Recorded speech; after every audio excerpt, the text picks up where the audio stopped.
Rebecca Chen never imagined that a simple friend request on Facebook would lead to her being fed to 6 pit bulls in a compound outside Lagos, Nigeria. At 34 years old, this Austin barista sold everything she owned, quit her job of 8 years, and boarded a plane to meet a prince who existed only in the twisted imagination of a professional scammer. What happened in those final 48 hours would shock investigators on 2 continents and expose one of the most brutal romance scam operations ever documented. This is the story of how hope became horror, how love became a death sentence, and how a woman's dreams died in the jaws of hungry dogs on a hot July afternoon in West Africa. Rebecca Chen had worked at Morning Brew Coffee on South Congress Avenue in Austin, Texas for 8 years.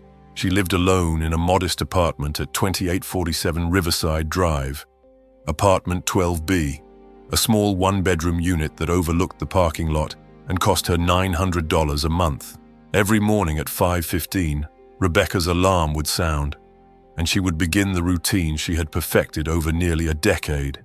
Shower, dress in her work uniform of black pants and the coffee shop's burgundy polo shirt, minimal makeup, hair pulled back in a ponytail. By 6 in the morning, she was behind the counter, greeting the early customers who had become as familiar to her as family. The regulars knew her by name. They knew she took her own coffee black with 2 sugars. They knew she was single, that she had no children, that her parents had passed away when she was in her 20s. They knew she was kind, optimistic, always ready with a smile even on the hardest days. What they didn't know was how desperately lonely Rebecca felt when she returned to her empty apartment each night. At 34, she had watched her friends from high school get married, have children, build lives that seemed full of purpose and connection. Rebecca had tried dating, but nothing ever lasted. Men seemed interested at first, but the relationships always fizzled out after a few months. She began to wonder if something was wrong with her, if she was somehow fundamentally unlovable. Her apartment reflected both her dreams and her reality. The walls were decorated with posters of places she wanted to visit but couldn't afford. Paris, Tokyo, the Amalfi Coast in Italy. Her bookshelf overflowed with romance novels, stories of women who found their soulmates against all odds. On her nightstand sat travel magazines, their pages worn from repeated reading. Rebecca worked hard, pulling double shifts when she could, but living paycheck to paycheck meant that exotic vacations remained firmly in the realm of fantasy. Her 2015 Honda Civic had over 120,000 miles on it. Her furniture came from thrift stores and Facebook Marketplace. She clipped coupons, bought generic brands, and watched every dollar. But Rebecca had one escape from the monotony of her life. Online, she could be anyone, go anywhere, meet people from across the world. She spent hours scrolling through Facebook groups dedicated to international friendship and dating. She followed travel bloggers and romance accounts. She believed, with the fervent hope of someone who needed to believe, that somewhere out there was a person meant for her, someone who would see her value, appreciate her kindness, sweep her away from the coffee shop and the tiny apartment and the endless routine of survival. Her best friend, Sarah Martinez, had known Rebecca since high school. Sarah lived across town in a house she owned with her husband and 2 children. She worked as a teacher at an elementary school, and she worried about Rebecca constantly. Sarah had watched her friend go through a series of disappointing relationships, had held her while she cried after each breakup, had listened to her express fears that she would end up alone forever. When Rebecca started talking about international dating sites, Sarah felt a knot of concern form in her stomach. "Just be careful," Sarah would say during their weekly dinners at their favorite Mexican restaurant. "There are a lot of scammers out there targeting women like you." "Women like me?" Rebecca would reply, half joking but with an edge of hurt in her voice. "What does that mean?" "You know what I mean. Single women who are looking for love. They know how to manipulate people." Rebecca would wave off the concern. She was smart, she told Sarah. She could spot a scam. She wasn't some naive teenager. She had lived in the world long enough to know when something was too good to be true. Rebecca's sister, Jennifer Chen, lived in Houston, about a 3-hour drive from Austin. Jennifer was 2 years older, married to an accountant, with a successful career in pharmaceutical sales. The sisters had never been particularly close. Jennifer had always been the achiever, the one their parents held up as an example. Rebecca, by contrast, had struggled through college, eventually dropping out in her junior year when their mother got sick. She had planned to go back, finish her degree, but life kept getting in the way. First their mother died, then their father had a heart attack 2 years later, and suddenly Rebecca was alone in the world except for a sister who seemed to judge every choice she made. Jennifer called once a month, obligatory check-ins that felt more like interrogations. "Are you still working at that coffee shop?" she would ask, the disappointment clear in her voice. "Have you thought about going back to school? You're not getting any younger, Rebecca. You need to think about your future." These conversations left Rebecca feeling small and inadequate. Jennifer had everything Rebecca wanted: the career, the husband, the nice house in the suburbs, the sense of purpose and direction.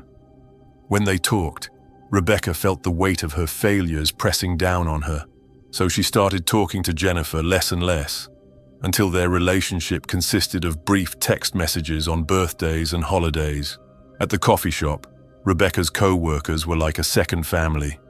Her manager, Patricia Gonzalez, had been there since the shop opened 15 years ago. Patricia was in her 50s, a grandmother who treated her employees like her own children. She had watched Rebecca grow from a shy 26-year-old into a confident woman who could handle the morning rush with ease. Patricia knew when Rebecca was having a bad day. She would pull her aside, give her the easier tasks, slip her free pastries to take home. The other baristas ranged in age from college students to retirees working part-time. They teased each other, covered shifts when someone was sick, celebrated birthdays with cakes from the grocery store. It wasn't glamorous work, and the pay was barely above minimum wage even after 8 years. But Rebecca felt valued there. The customers appreciated her. Her co-workers depended on her. It was something solid in a life that often felt uncertain. On January 15th, 2023, Rebecca was scrolling through Facebook during her lunch break. She sat in the back room of the coffee shop, eating a ham sandwich she had brought from home, when a notification popped up on her phone. Friend request from Prince Emmanuel Adelek. She clicked on his profile, and her breath caught. The man in the photos was incredibly handsome. Dark skin, strong jawline, kind eyes. He wore expensive suits in some pictures. In others, he stood in front of luxury cars and mansions. His profile said he lived in Victoria Island, Lagos, Nigeria. It said he was an oil executive and came from distant royalty. Rebecca stared at the photos for a long moment. Men who looked like this didn't send her friend requests. Men who looked like this dated models and actresses, not baristas from Austin, Texas. Her finger hovered over the decline button. This had to be fake, but something made her hesitate. What if it wasn't? What if this was the universe finally giving her a chance at something extraordinary? She clicked accept. The message came within minutes.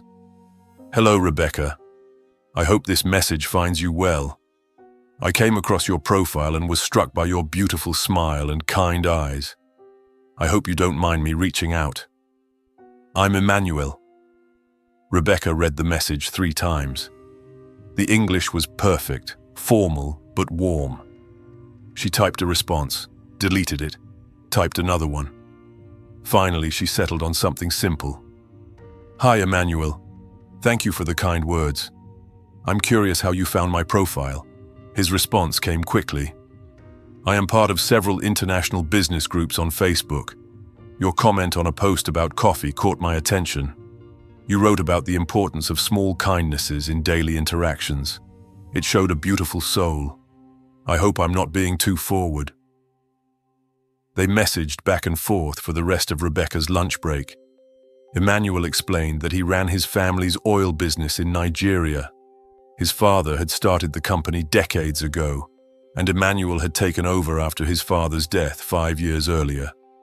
He was 42 years old, had been married once, but his wife had died from cancer 3 years ago. He had no children. He was lonely, he told Rebecca. His life was full of business obligations and social expectations, but he felt empty inside. He longed for real connection, real love.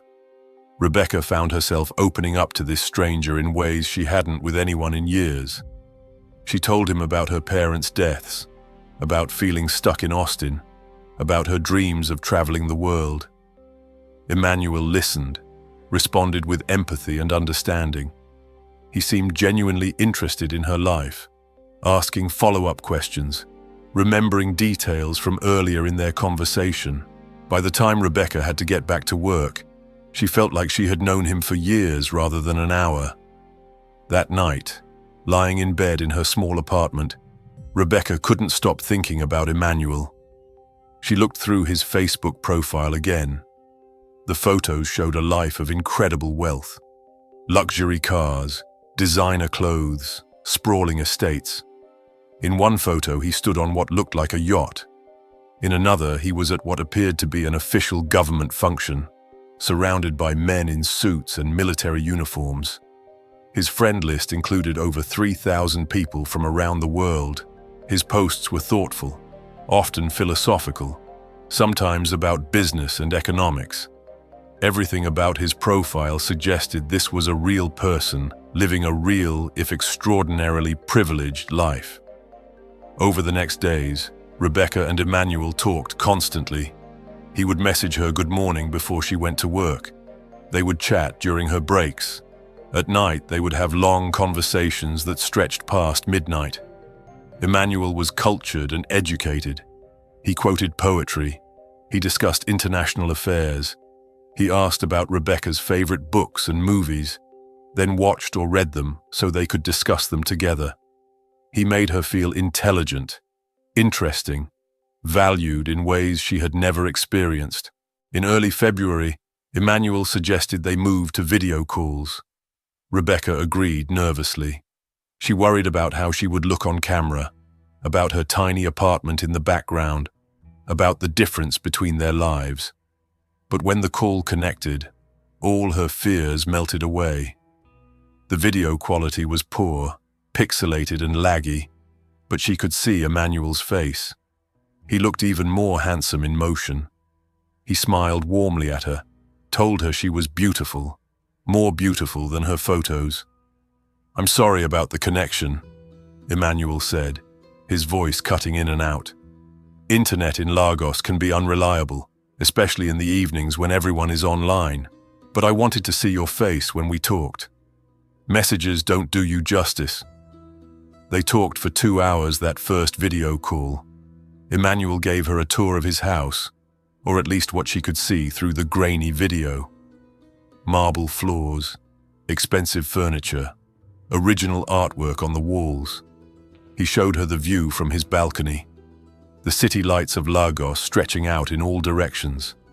He talked about his business, the challenges of operating in Nigeria's complex regulatory environment, his hopes to expand into the American market. Rebecca showed him her apartment, feeling embarrassed by its modest size and thrift store furniture.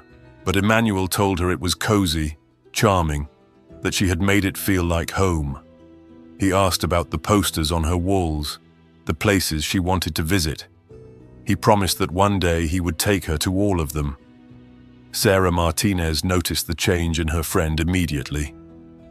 At their weekly dinner in mid-February, Rebecca couldn't stop talking about Emmanuel. She showed Sarah his photos, read her excerpts from their conversations, talked about his intelligence and kindness and romantic nature. "Rebecca, honey," Sarah said carefully, "don't you think this seems a little too perfect? A Nigerian prince who just happens to find your Facebook profile." "He's not a prince," Rebecca corrected. "He's from a royal family, but it's distant, and he didn't just find my profile randomly. He saw my comment in a business group and thought I seemed interesting." "Have you video called with him?" "Yes, several times. The connection isn't great because of the internet in Lagos, but I've seen him. He's real, Sarah." Sarah wanted to say more, wanted to warn her friend about the red flags she saw everywhere in this story. But Rebecca looked happier than she had in years. Her eyes lit up when she talked about Emmanuel. She had hope again, and Sarah didn't want to be the one to crush it. So she said nothing more, just made Rebecca promise to be careful.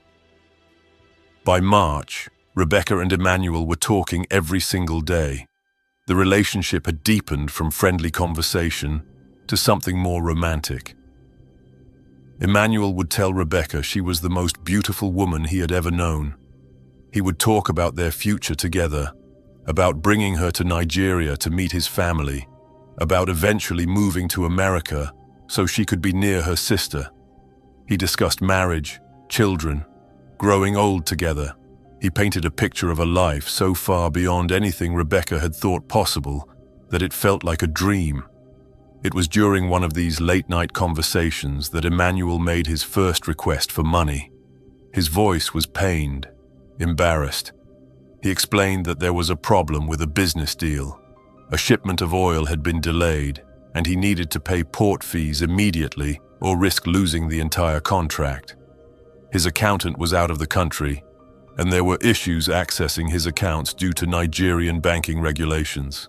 He needed just $800, just for a few days until he could sort out the banking situation. He would pay her back immediately, with interest. Rebecca hesitated. $800 was a lot of money for her. It was almost her entire rent. But Emmanuel sounded desperate. He had been so kind to her, so generous with his time and attention, and he promised to pay her back right away. She went to Western Union and sent the money. 3 days later, Emmanuel sent her a screenshot of a bank transfer. He had sent her $1,000, he said. The $800 she had loaned him plus $200 as a thank you for helping in his time of need. Rebecca checked her account. The money wasn't there. She messaged Emmanuel, confused. He explained that international bank transfers could take 5 to 7 business days to process. "Be patient," he told her. "The money would arrive." It never did.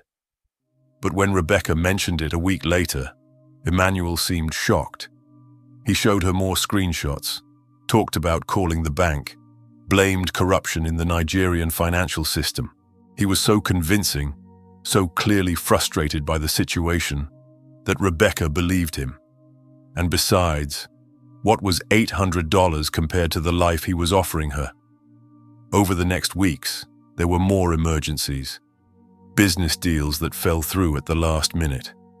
Bribes that needed to be paid to corrupt officials. Medical expenses for an employee's sick child. Each time, Emmanuel apologized profusely for asking. Each time, he promised immediate repayment.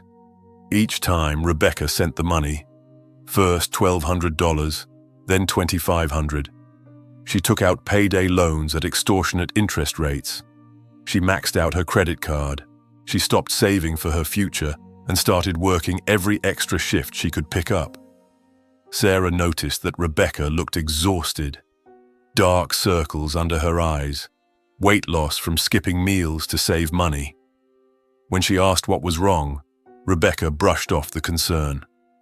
She was just working a lot, she said, saving up for something special. On April 3rd, 2023, Emmanuel did something that changed everything. During their evening video call, he asked Rebecca a question that made her heart stop. "Rebecca," he said, his voice thick with emotion, "I know this might seem fast, but I've never felt this way about anyone. My culture values directness in matters of the heart. I don't want to waste time playing games when I know what I want. Rebecca, will you marry me?" Rebecca started crying. She had dreamed of this moment her entire adult life. Someone wanted her. Someone chose her. Someone saw her value and wanted to build a life with her. "Yes," she said through tears. "Yes, Emmanuel, I will marry you." Emmanuel smiled. that warm smile she had fallen in love with. He told her he had already purchased an engagement ring, a 3-carat diamond set in platinum. He showed her photos of it. He explained that he would send it to her, but shipping expensive jewelry internationally was complicated. It would be easier for her to just bring it when she came to visit him in Nigeria. They would have a traditional Nigerian wedding first, he explained, so she could meet his family and experience his culture. Then they would have another ceremony in Texas for her friends and family.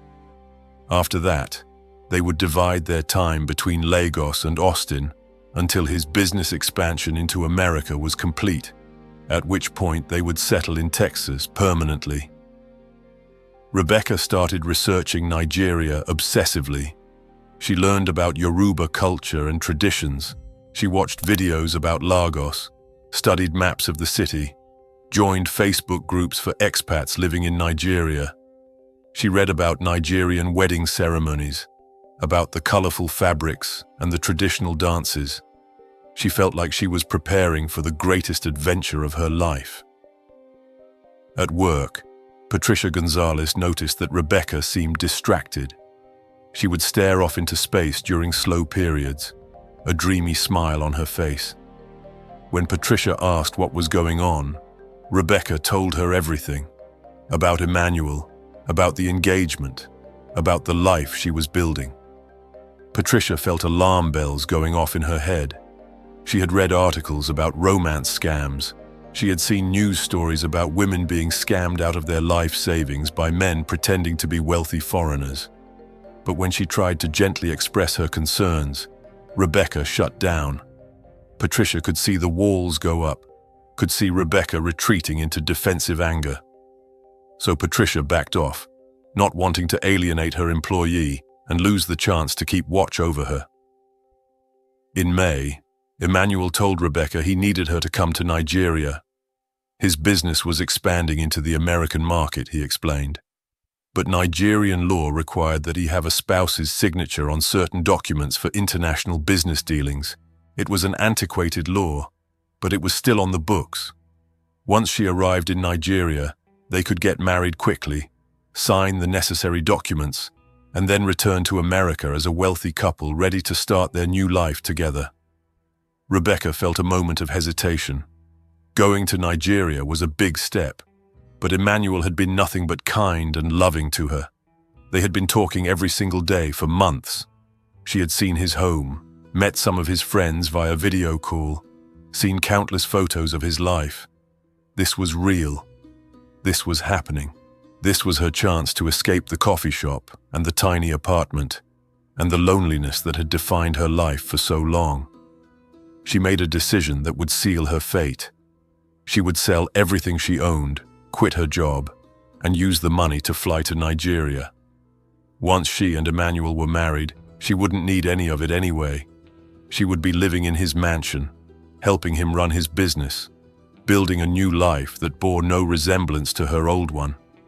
Rebecca posted her furniture on Facebook Marketplace, a battered couch for $100, a bed frame for $50, a kitchen table for $75. She sold her television, her laptop, her collection of books and DVDs. She went through her closets and sold everything that wouldn't fit in 2 suitcases.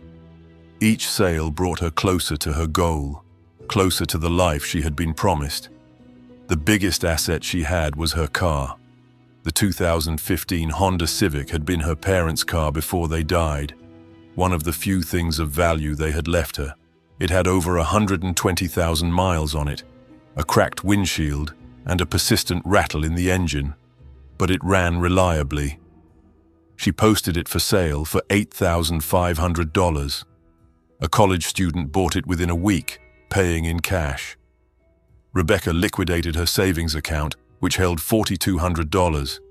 It wasn't much, but it represented years of careful saving, of denying herself small luxuries, of planning for an uncertain future. That future no longer mattered. She was building a new one. She sold her jewelry, most of it costume pieces, but a few real gold items her mother had given her. She sold her phone and bought a cheaper model, pocketing the difference. She sold everything that had any value at all, down to her small collection of vintage coffee mugs. By the end of June, Rebecca had raised approximately $18,000. It was everything she had in the world, converted into cash that would buy her ticket to a new life. On June 20th, Rebecca gave her notice at Morning Brew Coffee. Patricia Gonzalez felt her heart sink when Rebecca handed her the letter. She had hoped that somehow this wouldn't happen, that Rebecca would come to her senses. But there was determination in Rebecca's eyes that Patricia recognized. This was happening, no matter what anyone said. "Are you absolutely sure about this?" Patricia asked, even though she knew the answer. "You've worked here for 8 years, Rebecca. You're part of our family. I'd hate to see you make a decision you'll regret." "I won't regret it," Rebecca said firmly. "I know it seems crazy, but this is right. I can feel it. Emmanuel is my soulmate. This is my chance at real happiness." Patricia hugged her, fighting back tears. "If things don't work out, you always have a job here. Always. You hear me?" Rebecca smiled. "Thank you, Patricia. But I won't need it. My life is about to change in ways I can't even imagine." Rebecca's final day of work was June 28th. Her co-workers threw her a farewell party during their lunch break. They had bought a cake from the bakery down the street and decorated the back room with streamers. Everyone hugged her, wished her well, made her promise to send photos from the wedding. Several of them pulled her aside privately, expressing concerns about her plan. Each time, Rebecca reassured them. She knew what she was doing. She wasn't naive. Emmanuel was real, their love was real, and she was making the right choice. Sarah Martinez was the last person Rebecca talked to before her trip. They met for dinner at their usual restaurant on July 10th, 2 days before Rebecca's flight. Sarah had been dreading this conversation for weeks. She had done her own research on romance scams, had found statistics that terrified her. The FBI estimated that Americans lost over $1 billion to romance scams every year. She had found story after story of women who had been manipulated and exploited by men pretending to be wealthy foreigners. "Rebecca, please listen to me," Sarah said, holding her friend's hands across the table. "I'm scared for you. Everything about this situation screams scam. A wealthy Nigerian prince who just happened to find you on Facebook, who's asked you for money multiple times, who wants you to come to Nigeria before you've ever met in person. Please, please reconsider this." Rebecca pulled her hands away, anger flashing in her eyes. "Why can't you just be happy for me? Why can't anyone just be happy for me? I'm finally getting everything I've ever wanted, and all you can do is try to tear it down." "I'm not trying to tear anything down. I'm trying to protect you. What if this is all fake? What if you get to Nigeria and he's not who he says he is? I've seen him on video calls, Sarah. I've seen his house. I've talked to his friends. This is real. Just because you've never experienced love like this doesn't mean it doesn't exist." The words hung in the air between them, sharp and hurtful. Sarah felt tears spring to her eyes. "That was cruel, Rebecca." "I'm sorry," Rebecca said, immediately regretting her words. "I didn't mean that. I'm just tired of everyone questioning this. I've spent my whole life being careful, being practical, and where has it gotten me? I'm 34 years old, alone, working at a coffee shop. Emmanuel is offering me a different life, a better life. Why is it so hard to believe that someone like him could love someone like me?" Sarah reached across the table again, and this time Rebecca didn't pull away. "It's not hard to believe at all. You're smart and kind and beautiful. You deserve love. I just want to make sure this is real love, not someone taking advantage of you." "It's real," Rebecca said softly. "I know it is, and I'm going to prove it to everyone." They parted that night with a hug, but there was a distance between them that hadn't been there before. Sarah watched Rebecca drive away in her friend's car, one of the few things she hadn't sold yet, and felt a dread settle in her stomach that she couldn't shake. Jennifer Chen received a phone call from Sarah the next day. Sarah explained everything Rebecca had told her, expressed her concerns, asked if Jennifer could intervene. Jennifer drove from Houston to Austin that afternoon, arriving at Rebecca's apartment at 6 in the evening on July 11th. The argument that followed was bitter and painful. Jennifer told Rebecca she was being foolish, that she was throwing her life away for a fantasy. Rebecca accused Jennifer of being jealous, of never supporting her, of treating her like a failure their entire lives. Words were said that both of them would later wish they could take back. Jennifer threatened to call the police, to have Rebecca declared mentally incompetent. Rebecca told Jennifer she never wanted to see her again. Jennifer left Rebecca's apartment in tears, knowing she had failed to stop her sister from making a terrible mistake.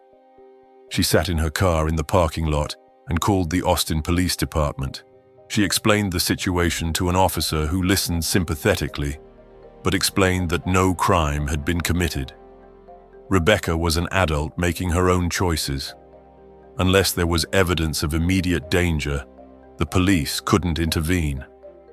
Jennifer drove back to Houston that night feeling helpless and furious.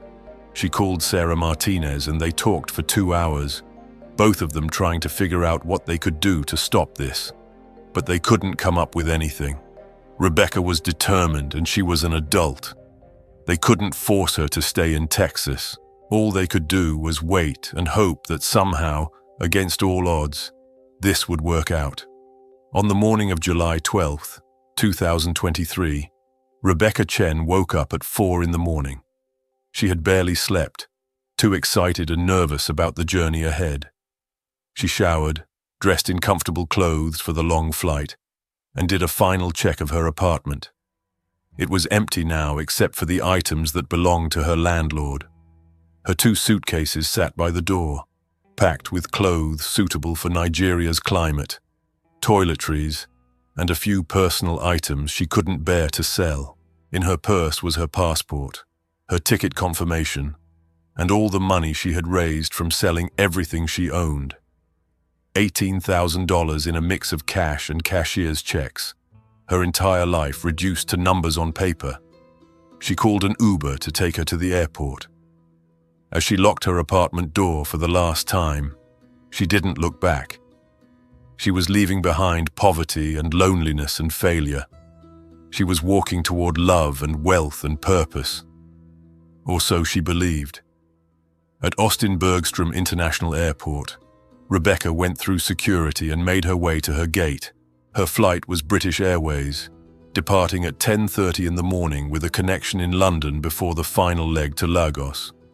Total journey time was roughly 16 hours. She posted a photo on Instagram from the gate, smiling brightly at the camera with her boarding pass visible. The caption read, "Finally meeting my king. The adventure begins today." Heart and crown emojis accompanied the text. Sarah Martinez saw the post within minutes of Rebecca posting it. She felt her stomach drop. It was really happening. Her friend was really getting on that plane. Sarah called Jennifer Chen, and they talked again. But there was nothing either of them could do at this point. Rebecca was on her way to Nigeria, and all they could do was pray that somehow their worst fears wouldn't come true. The flight departed on time. Rebecca settled into her economy seat, her heart racing with anticipation. She pulled out her phone before they took off and sent a message to Emmanuel. "On the plane. About to take off. I can't wait to see you and start our life together. I love you." His response came through just before she had to put her phone in airplane mode. "I love you too, my beautiful queen. I am counting the minutes until I can hold you in my arms. Safe travels, my darling." Rebecca smiled, closed her eyes, and let herself imagine the moment when she would finally see Emmanuel in person. The moment when her real life would begin. She had no idea that her real life, The life she had known in Austin, with all its modest struggles and simple pleasures, was ending. The life ahead of her would be measured in hours, not years, and would end in a way too horrible for anyone to imagine. The plane climbed into the Texas sky, carrying Rebecca Chen toward a nightmare disguised as a dream. Below, Austin spread out in all directions, the city where she had lived her entire life. The coffee shop where she had worked would open in a few hours, and Patricia Gonzalez would think of her throughout the day, hoping she was safe. Sarah Martinez would go through her teaching day, distracted and anxious, checking her phone constantly for updates. Jennifer Chen would sit in her Houston office, unable to focus on work, a feeling of dread growing with each passing hour. But Rebecca knew none of this. She sat on that plane feeling lighter than she had in years, free from the weight of her old life, soaring toward what she thought would be happiness. The man she was flying to meet wasn't named Emmanuel Adelek. He wasn't a prince or an oil executive. He wasn't wealthy or kind or lonely. His name was Chukwudi Okonkwo, and he was a professional predator who had spent months studying Rebecca Chen's psychological profile, identifying her vulnerabilities, and constructing the perfect trap. And Rebecca was flying straight into it with a smile on her face and hope in her heart. The flight landed at Heathrow Airport in London 14 hours later. Rebecca had a 6-hour layover before her connecting flight to Lagos. She found a quiet corner in the terminal, connected to the airport Wi-Fi, and messaged Emmanuel. She told him about the flight, about the movie she had watched, about how excited she was. He responded quickly, telling her he had already arranged for his driver to pick her up at the airport since he was stuck in business meetings that might run late. She shouldn't worry, he said. Johnson, his most trusted employee, would take care of her. Rebecca boarded her flight to Lagos, feeling a flutter of nervousness. This was it. In a few hours, she would be in Nigeria. She would meet Emmanuel's driver, and then Emmanuel himself. The life she had imagined for months would finally become reality. She tried to sleep on the flight but couldn't. Her mind raced with anticipation and last-minute worries. What if she said something culturally inappropriate? What if Emmanuel's family didn't like her? What if her clothes weren't right for Nigerian standards? These were the worries of a woman who believed she was about to start a new chapter of her life. She had no idea she was flying toward the final chapter, the one that would be written in blood and terror. British Airways Flight BA-75 touched down at Murtala Muhammad International Airport in Lagos at 6:47 in the evening local time on July 13, 2023. Rebecca gathered her bags and made her way through immigration. The airport was crowded and chaotic, unlike anything she had experienced in America. The air was thick and humid. Even inside the terminal, sweat began to form on her forehead as she waited in the long line for passport control. The immigration officer barely looked at her before stamping her passport. Rebecca collected her suitcases and walked into the arrivals area, scanning the crowd for someone holding a sign with her name. The terminal was packed with people, hundreds of faces she didn't recognize, speaking languages she didn't understand.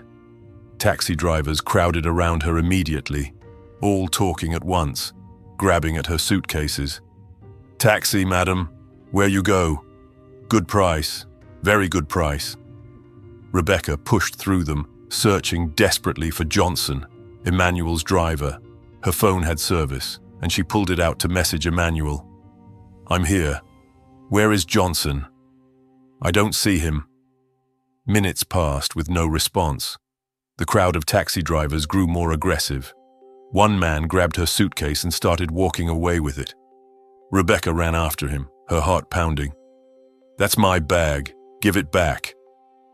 The man laughed and put it down, his hand out for money. Rebecca gave him $5 just to make him go away. She found a spot against a wall where she could wait without being constantly approached. She tried calling Emmanuel, but the call went straight to voicemail. She sent more messages. "Emmanuel, I'm scared. There's no one here to meet me. What do I do? 30 minutes passed. Rebecca was fighting back tears when a man approached her cautiously. He was in his late 20s, wearing jeans and a t-shirt. He spoke careful English with a thick accent. "Excuse me, madam. Are you Rebecca?" Relief flooded through her. "Yes. Are you Johnson?"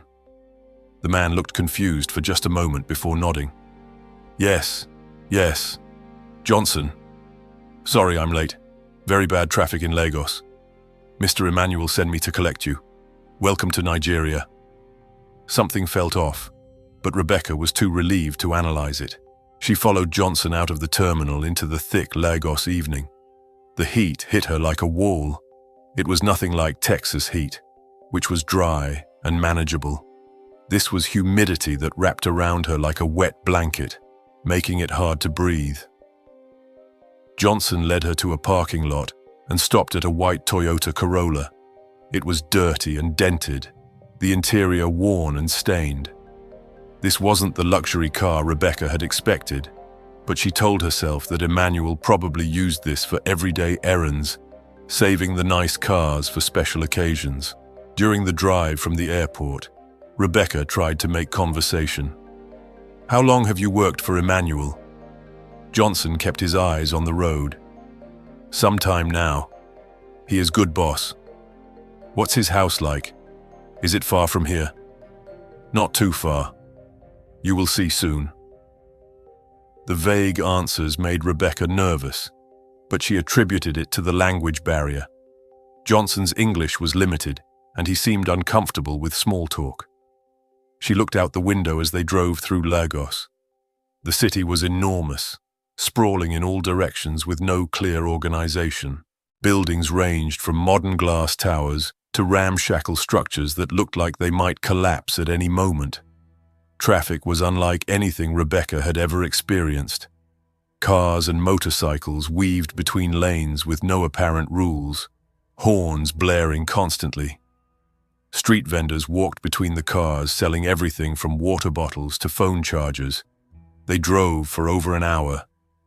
Rebecca messaged Emmanuel again. "With Johnson. Heading to your place now. Can't wait to see you." No response. The neighborhoods they drove through became progressively less developed. The modern buildings gave way to crowded residential areas with narrow streets and piles of garbage on the corners. Rebecca's anxiety grew with each passing minute.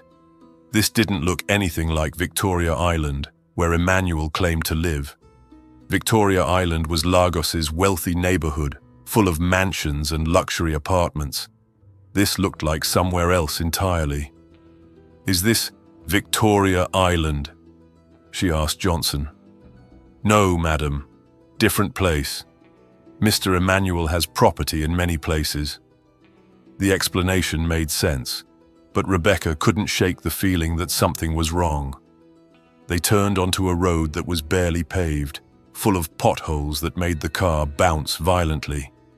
On either side were compounds surrounded by high walls with broken glass embedded in the concrete at the top. These were security measures, Rebecca knew, meant to keep intruders out. But they looked like prisons from the outside. Johnson pulled up to a metal gate and honked the horn. Someone inside unlocked it and pushed it open.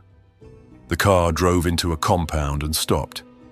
Rebecca looked around at what was supposed to be Emmanuel's house. It was a simple 2-story concrete building, painted a faded beige that was peeling in places. There was no landscaping, no decorative touches, nothing that suggested wealth or care. In the yard were several kennels made of chain-link fence. Inside the kennels were 6 pit bulls, and they began barking furiously as soon as the car entered. "Where are we?" Rebecca asked, her voice shaking. "Mr. Emmanuel House," Johnson said. "He is not here yet. You wait inside." 2 women came out of the house. They wore dark traditional wraps and head coverings. They didn't smile or acknowledge Rebecca. They spoke rapidly to Johnson in a language Rebecca didn't understand. One of them gestured toward the house. Rebecca got out of the car on legs that felt weak. "Where is Emmanuel? He was supposed to meet me here. He comes soon. You rest first. Travel is tiring. Johnson carried her suitcases toward the house. The women led Rebecca inside. The interior was even less impressive than the exterior. Concrete floors, minimal furniture, everything worn and old. There was no artwork on the walls, no personal touches, nothing that looked like someone actually lived there. The women took her upstairs to a small room. There was a bed with a thin mattress, a wooden chair, and nothing else. The window had decorative metal bars on the inside. "For security," one of the women said in halting English. "Many thieves in this area." Rebecca's hands were trembling as she pulled out her phone. She had 2 bars of signal. She tried calling Emmanuel again. Voicemail. She sent a desperate message. "Emmanuel, where are you? This place doesn't look like your photos. I'm scared. Please answer me." She sat on the bed and waited. Minutes turned into hours. The sun set, and the room grew dark. No one brought her food or water. She heard the women talking downstairs, their voices rising occasionally as if in argument. The dogs barked constantly, a sound that grated on Rebecca's nerves and amplified her fear. At 11:34 at night, Rebecca sent one final message. This one went to Sarah Martinez. "Sarah, I'm scared." That was the last communication anyone in America received from Rebecca Chen. Her phone battery was dying, and she had no charger that worked with Nigerian outlets. Within an hour, her phone died completely, cutting off her only connection to home. Downstairs, the women whose names Rebecca didn't know were having a heated discussion in Yoruba. They had been paid to hold Rebecca until Chukwudi arrived, but neither of them had signed up for what they suspected was about to happen. They could see the fear in the American woman's eyes. They knew she thought she was meeting a prince, that she had no idea what kind of man Chukwudi Okonkwo really was. But they also knew that Chukwudi was dangerous. They had seen what happened to people who crossed him. They had families to protect, children to feed. So they said nothing and did nothing, and Rebecca Chen remained locked in that room while her fate was decided by men who saw her as nothing more than a problem to be solved. Chukwudi Okonkwo was 41 years old and had been running romance scams for 8 years. He lived in a modest apartment in the Surulere neighborhood of Lagos, at 23 Ahose Street, in a building that housed 6 other families. He had grown up in crushing poverty in a village outside Lagos, the oldest of 7 children in a family where food was never guaranteed. He had watched his father work himself to death on construction sites for wages that barely fed the family. He had watched his mother beg relatives for school fees. He had lived the kind of poverty that destroys dignity and hope. When Chukwudi moved to Lagos at 23, he was determined never to be poor again. He tried legitimate work first. He worked as a security guard, as a taxi driver, as a laborer on construction sites. But the pay was terrible, and the work was backbreaking. He watched while corrupt politicians and businessmen lived in mansions and drove luxury cars. He watched while the system that was supposed to help poor people trapped them in poverty instead. After 5 years of grinding poverty despite working 16-hour days, Chukwudi decided that if the system was rigged, he would learn to rig it in his favor. He started with simple email scams, the kind where you promise someone millions of dollars from a deceased relative's estate if they just send a processing fee. But those scams were old and obvious. Most people recognized them immediately. Chukwudi realized he needed to be smarter, more sophisticated. He started studying psychology, reading books about manipulation and persuasion. He learned about cognitive biases, about the human need for connection, about how loneliness made people vulnerable. Romance scams were perfect. They targeted the most fundamental human need, the desire to be loved. They exploited people's hope and optimism, and unlike get-rich-quick scams that people were trained to be skeptical of, Romance scams worked on people's emotions rather than their greed. A lonely woman who thought she had found love would do things that a rational person would never do. She would send money, make excuses for red flags, ignore warnings from friends and family.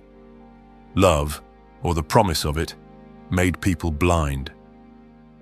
Chukwudi created his first fake profile in 2015. He called himself Michael Johnson, claimed to be a British oil engineer working in Nigeria. He targeted American women in their 40s and 50s, women whose Facebook profiles showed they were divorced or widowed, women who posted about loneliness or disappointment with dating. His first successful scam netted him $4,000 from a schoolteacher in Ohio before she got suspicious and cut contact. He learned from that experience, refined his approach, created better fake identities. Over the next 8 years, Chukwudi perfected his system. He employed scriptwriters, usually young men with decent English, who could maintain conversations with multiple women simultaneously. He hired photo editors who could create fake documents, doctor images, build elaborate digital backgrounds for his fake identities. He developed a network of accomplices who played various roles: the driver who picked up women at the airport, the assistant who made business calls, even other wealthy Nigerians who could verify his stories. The Emmanuel Adeleke profile was one of his best creations. The photos were stolen from a legitimate Ghanaian businessman's Instagram account before the account went private. Chukwudi had taken hundreds of the man's photos, carefully curating them to create the impression of wealth without being too ostentatious. The profile was built over months, filled with thoughtful posts and organic interactions. It looked completely real because Chukwudi had invested enormous time and effort into making it real. Rebecca Chen was victim number 27. Chukwudi had been running variations of this scam on her for over 6 months. Usually, the women sent money and never traveled to Nigeria. That was the ideal scenario. They would eventually get suspicious or run out of money, cut contact, and be too embarrassed to report it to authorities. Occasionally, a woman would insist on meeting in person, and Chukwudi would make excuses until she gave up or got angry. Rebecca was different. She had actually sold everything and bought a plane ticket. She had actually flown to Nigeria to meet him. This had only happened twice before in Chukwudi's career, and both times had ended badly. The first time, a French woman had gone to the embassy immediately when she realized the scam. The authorities had questioned Chukwudi, but couldn't prove anything because he had used a fake identity. He had to abandon that profile and start over. The second time, a British woman had threatened to go to the police unless he returned her money. Chukwudi had paid her $5,000 to make her go away, money that came directly from his profits. But Rebecca was different from both of those women. She knew the address of the compound. She had seen Emeka Nwosu's face. She could identify the property, the dogs, everything. If she went to the American embassy, she could lead investigators directly to his operation. Even though he had used a fake name and identity, there were too many connections that could potentially be traced back to him.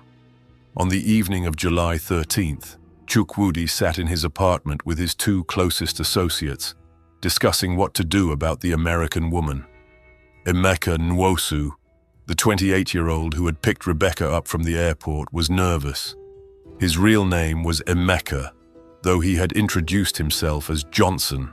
He lived in the Ajagunle district of Lagos, one of the city's most dangerous slums. He worked for Chukwudi because he had no other options, but he had never signed up for anything violent. "Just send her back to America," Emeka argued. "Tell her the truth. Let her go home." "And then what?" Chukwudi said, his voice cold. "She goes to her embassy. She files a report. She gives them this address. Interpol starts investigating. The Nigerian police get involved. My entire operation gets shut down, and I go to prison. Is that what you want?" "So, what's the alternative?" asked the third man in the room. His name was Oluwaseun Adebayo, though everyone called him Seun. He was 35, had done time in prison for armed robbery, and had no qualms about violence. He lived in a small apartment at 156 Ikorodu Road and worked as Chukwudi's enforcer, the person who handled situations that required intimidation or worse. Chukwudi looked at both men. "She can't leave Nigeria alive. It's the only way to protect ourselves." Emeka felt sick to his stomach. "We're talking about murder. That's different from stealing money. That's life in prison if we get caught." "We won't get caught," Chukwudi said. "She's in a foreign country. She told her family she was coming here, but she didn't give them an address. When she goes missing, they'll file a report with her embassy, but without any concrete information about where she went or who she was with, the investigation will go nowhere. Thousands of people disappear in Lagos every year. She'll just be another statistic." "What about her body?" Emeka asked. Chukwudi smiled, but it wasn't a pleasant smile. "The dogs haven't been fed in 3 days. They're hungry. When this is over, there won't be anything left to find." The conversation was later reconstructed from phone records and witness testimony. Emeka had been recording on his phone without the others knowing. Insurance in case things went wrong. The recording would eventually help convict both Chukwudi and Seun of murder, though neither man knew they were being recorded at the time. The decision was made that night. Rebecca Chen would die, and her body would be fed to the 6 pit bulls that Chukwudi kept in kennels at the compound. It was a method he had used once before, though on a much smaller scale. 2 years earlier, a man who had tried to extort money from Chukwudi had disappeared. His remains were never found. The dogs had consumed everything. Rebecca spent that night alone in the locked room, not knowing that her execution had already been planned. She lay on the thin mattress, crying quietly, trying to understand where everything had gone wrong. The room was hot and airless. Mosquitoes buzzed around her face. The dogs barked throughout the night, aggressive and endless. She could hear men's voices downstairs, speaking in languages she didn't understand, occasionally laughing. At one point during the night, Rebecca heard footsteps on the stairs. She sat up, heart racing as someone approached her door. The footsteps stopped outside her room. She heard breathing on the other side of the door. Then, after a long moment, the footsteps retreated back down the stairs. Rebecca didn't sleep at all that night. She watched the darkness outside her barred window and prayed that somehow morning would bring Emmanuel, that he would explain that this was all a misunderstanding, that everything would be okay. But morning brought something else entirely. Morning brought Chukwudi Okonkwo, and with him came Rebecca Chen's final hours. Dawn on July 14th came slowly. Rebecca had spent the entire night awake, her mind racing through every conversation she had had with Emmanuel, looking for clues she had missed, warnings she had ignored. At some point during the night, she had pulled out the journal she kept in her suitcase, a habit from her teenage years that she had recently revived. She wrote by the dim light of her dying phone screen, documenting everything that was happening. "Something is very wrong. If anyone finds this," she wrote. But she didn't finish the sentence. What could she say? What message could she leave that would make any of this make sense? Around 7 in the morning, one of the women brought her a plate of food, rice and some kind of meat in a thin sauce. Rebecca took it because she realized she hadn't eaten since the plane, but she couldn't bring herself to take more than a few bites. The food tasted like ash in her mouth. She asked the woman where Emmanuel was, when he would arrive. The woman just shook her head and left without answering. Rebecca tried her phone one more time, but it was completely dead. She had no way to charge it, no way to contact anyone. She was utterly cut off from everyone who loved her. She tried the door and found it locked from the outside. She went to the window and looked out at the compound. The dogs were still in their kennels, pacing restlessly. There was something wrong with them, she realized. They looked thin, desperate. When was the last time they had been fed? The realization sent a chill down her spine. Something was very, very wrong here. This wasn't a palace. This wasn't even a nice house. It was a prison, and she was the prisoner. Rebecca started looking around the room for anything she could use as a weapon. There was nothing. The chair was too heavy to lift. There were no sharp objects, nothing she could use to defend herself. Hours passed. Rebecca sat on the bed, then paced the room, then sat again. Her fear grew with each passing minute. She heard voices downstairs, more animated than before. Men's voices, arguing about something. She pressed her ear to the door but couldn't make out the words. Around 3 in the afternoon, she heard a car pull into the compound. The dogs went crazy, barking with renewed fury. Rebecca's heart raced. Was this Emmanuel? Was he finally here? Footsteps climbed the stairs. The lock on her door turned.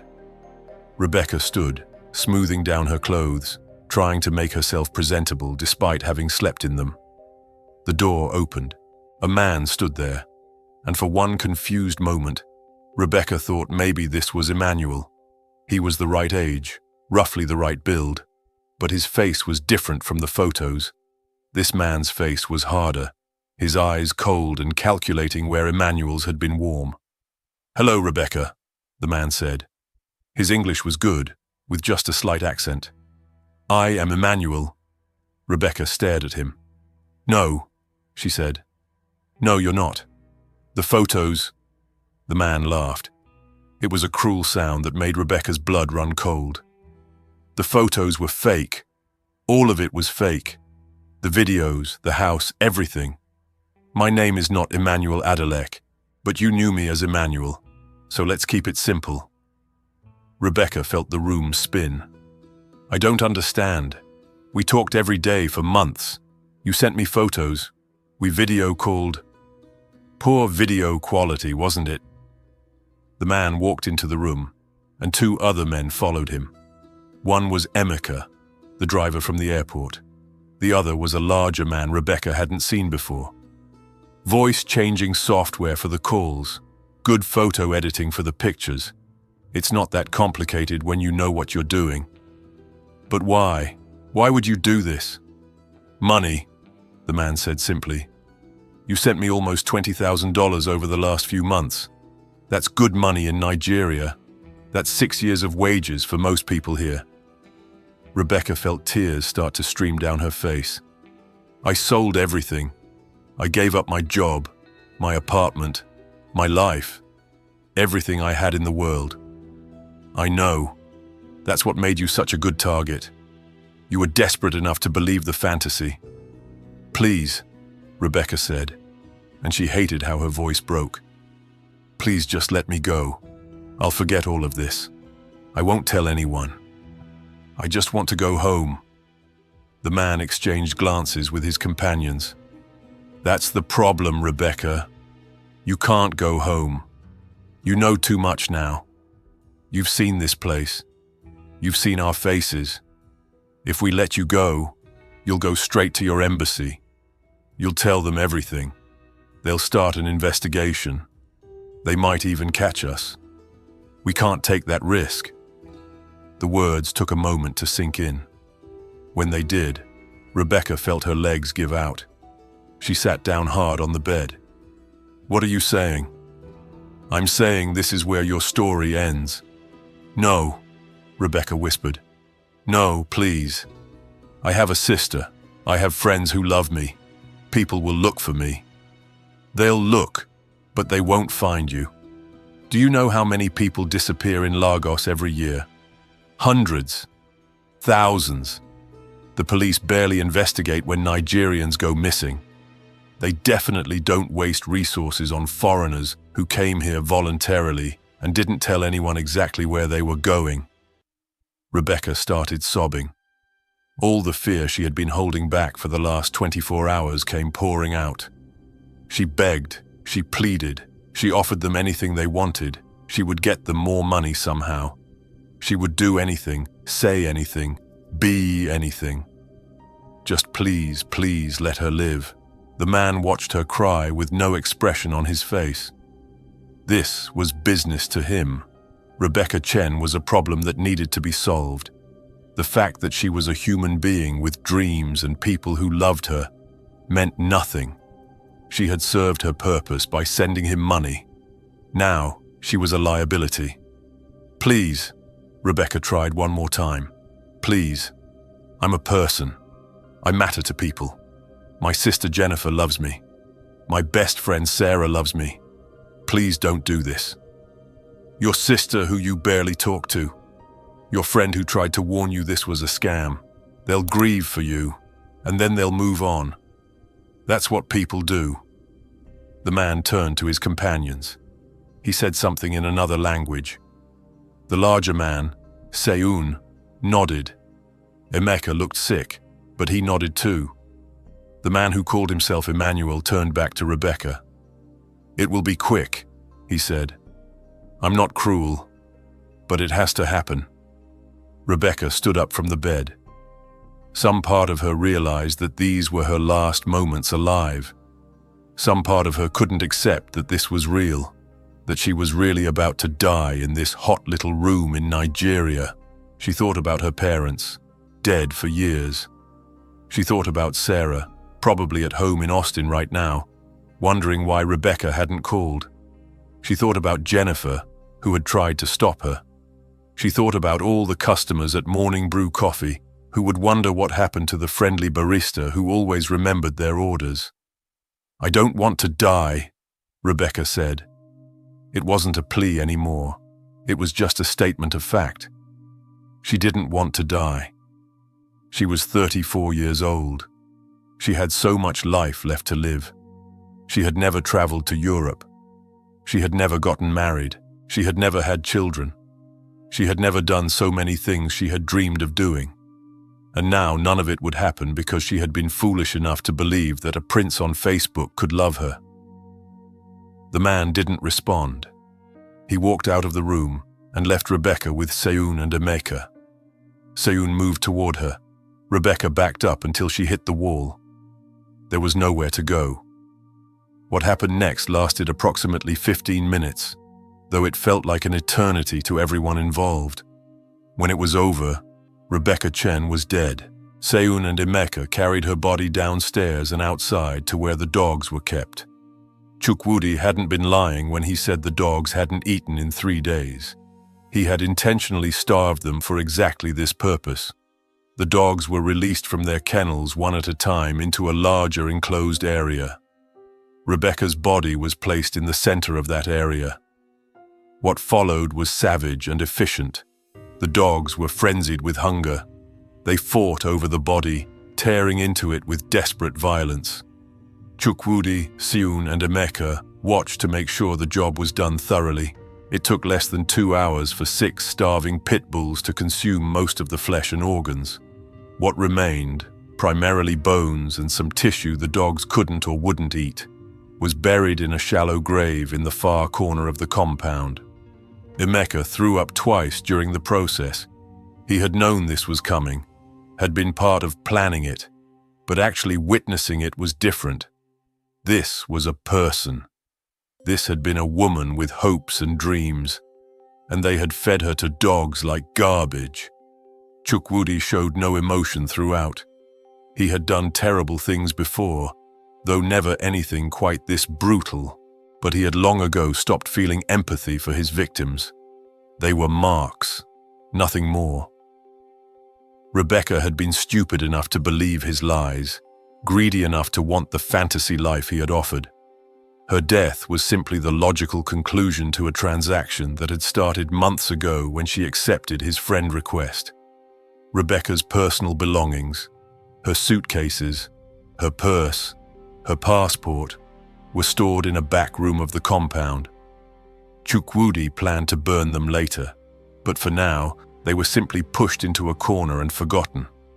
Her phone would eventually be thrown into the Lagos lagoon.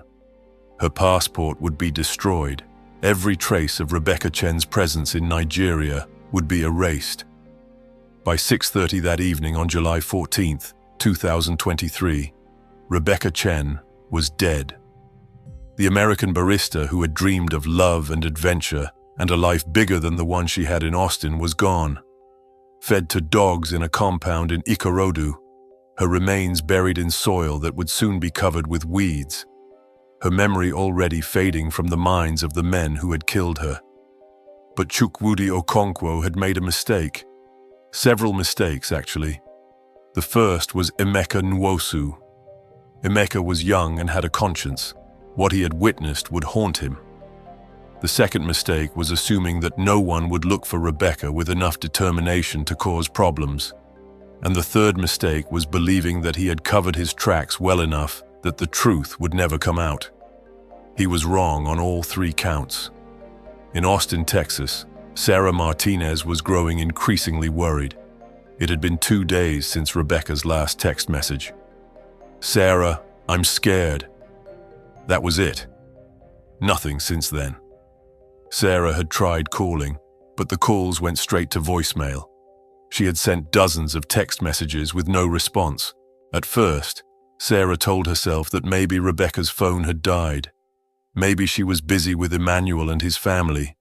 Maybe the international thing was just complicated. But Sarah couldn't shake the feeling that something was terribly wrong.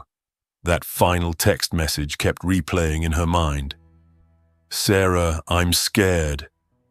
Those weren't the words of someone who had just met their prince and was starting a fairy tale romance. Those were the words of someone in trouble. On July 15th, Sarah called Jennifer Chen in Houston. They hadn't spoken much since Rebecca left, both of them feeling guilty and helpless about the situation. Jennifer answered on the second ring. "Have you heard from Rebecca?" Sarah asked without preamble. "No, not since she left." "Have you?" "One text message the night she arrived.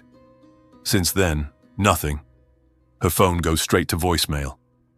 "I'm really worried, Jennifer." Jennifer felt her stomach drop. She had been trying not to think about Rebecca, trying to push away the fears that kept her up at night.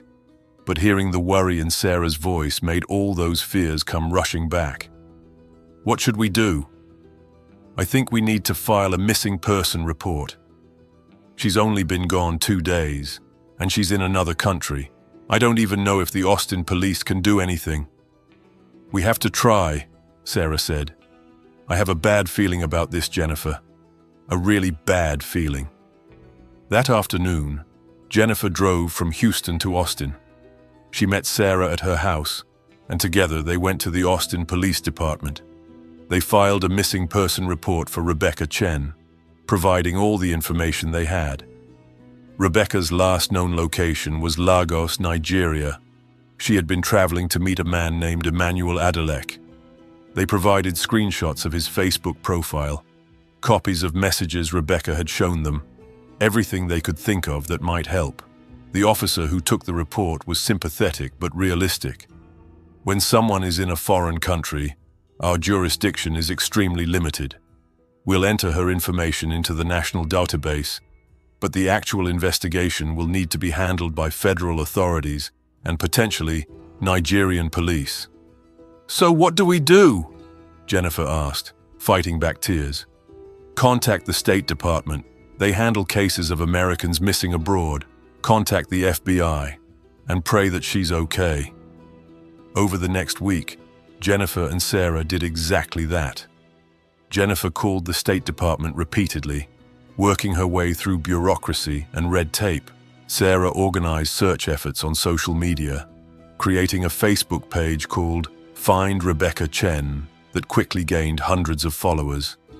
People who had never met Rebecca joined the effort, sharing posts, contacting anyone they knew in Nigeria, putting pressure on authorities to investigate. The FBI got involved on July 18th. Special Agent Diana Kowalski, based out of the FBI field office in Houston, was assigned to the case. Agent Kowalski had worked international cases before, had seen what happened when Americans were lured abroad by online scammers. She looked at the information Jennifer and Sarah had provided, at the screenshots of Emmanuel's profile and the messages Rebecca had received, and recognized immediately what this was: a classic romance scam. "The profile is fake," Agent Kowalski told Jennifer during their first meeting. "The photos, the story, all of it. This Emmanuel Adelek doesn't exist." "But Rebecca saw him on video calls," Jennifer protested. "Video can be manipulated. Faces can be digitally altered in real time. Or he could have hired someone who looked somewhat like the photos to be on the video calls. These scammers are sophisticated. They know how to create believable stories." "So Rebecca is in Nigeria with no idea who she's actually meeting. That's terrifying." "It's worse than terrifying. People who run these operations see their victims as nothing more than sources of money. Once the money stops flowing, the victim becomes a liability." Jennifer felt the room spin. "You think she's in danger?" Agent Kowalski chose her words carefully. "I think we need to find her as quickly as possible. Every day that passes makes this more serious." The FBI began working with Interpol and Nigerian authorities to trace the Emmanuel Adeleke profile. They tracked the IP addresses used to log into the account and found they all originated from Lagos. They traced the bank accounts where Rebecca had sent money and found a web of accounts under different names, all connected, all showing patterns consistent with organized fraud operations. They discovered that the photos of Emmanuel were stolen from a real businessman in Ghana who had no idea his images were being used in scam operations across West Africa. The businessman was horrified to learn his face had been used to deceive women around the world. The investigation revealed something even more disturbing. The Emmanuel Adeleke profile wasn't the only fake identity being run from the same network. There were dozens of profiles, all targeting different demographics. Prince Michael from London, Dr. James Anderson, surgeon from New York, Captain Robert Sullivan, military officer stationed in Syria. All fake, all running simultaneously, all part of a massive fraud operation that had been running for years. Agent Kowalski called Jennifer on July 25th with an update. "We've identified at least 47 women who have been in contact with profiles linked to this network. Total losses are in excess of $800,000. But here's what's really concerning. Of those 47 women, none of them traveled to Nigeria to meet their supposed boyfriends. Your sister is the only one who actually went there. Is that bad? It means she's in a unique situation. Most romance scam victims lose money but are otherwise unharmed because they never meet the scammer in person. When someone actually travels to meet the scammer, the dynamics change completely. She can identify them. She knows things. That makes her dangerous to the operation." "Oh my God." Jennifer could barely breathe. "What are you saying?" "I'm saying we need to find your sister immediately." But finding Rebecca was proving impossible. She had arrived in Lagos on July 13th. She had sent one text message to Sarah. After that, nothing. Her credit cards showed no activity. Her passport hadn't been used to leave the country. It was like she had simply vanished into thin air. The American embassy in Nigeria was contacted. They began working with local authorities, but the investigation was hampered by the fact that Rebecca had given no one in America the specific address where she was staying. She had mentioned Emmanuel lived in Victoria Island, but that was a large area with thousands of buildings. Without more specific information, they were searching blind. Sarah and Jennifer did interviews with local news stations in Austin and Houston. "Please," Jennifer begged the camera, tears streaming down her face. "If anyone has any information about my sister Rebecca Chen, please contact authorities. She went to Nigeria to meet someone she met online. We haven't heard from her in almost 2 weeks. We just want to know she's safe." The interviews were picked up by national news. CNN ran a segment on Americans targeted by international romance scams. Rebecca's case became the cautionary tale, the example of what could go wrong when someone trusted an online relationship too much. But the publicity wasn't helping find her. Days turned into a week turned into 2. Jennifer and Sarah clung to hope, but it was becoming harder to believe that Rebecca was okay. At the compound in Ikorodu, Chukwudi Okonkwo watched the news coverage with amusement. The American woman's family was making noise, but so what? They were half a world away. The Nigerian police were notoriously corrupt and inefficient. As long as he kept his head down, this would blow over. Rebecca Chen was dead and buried. There was no body to find, no evidence to connect him to her disappearance. He had pulled off the perfect crime, but one person in his operation couldn't live with what had happened. Emeka Nwosu found himself unable to sleep at night. Every time he closed his eyes, he saw Rebecca's face. He heard her begging for her life. He saw what the dogs had done to her body. He was 28 years old, and he had helped murder a woman who had done nothing wrong except believe a lie. Emeka started drinking heavily, trying to drown the memories. His girlfriend, Blessing Okoro, noticed the change in him immediately. Emeka had always been a quiet person, but now he was barely speaking. He would sit for hours staring at nothing. He jumped at loud noises. He was clearly traumatized by something. "What happened?" Blessing kept asking. "What's wrong?" For weeks, Emeka said nothing. But alcohol and guilt are a dangerous combination. On August 4th, after drinking most of a bottle of cheap gin, Emeka broke down. He told Blessing everything, about the romance scams, about Rebecca Chen, about what they had done to her, about the dogs and the shallow grave, and the fact that somewhere in Texas, people were looking for a woman whose remains were scattered in a compound in Lagos. Blessing listened in horror. She was a religious woman, a Christian who attended church every Sunday. What Emeka was describing wasn't just a crime, it was an abomination. "You have to go to the police," she said. "You have to tell them what you know." "I can't.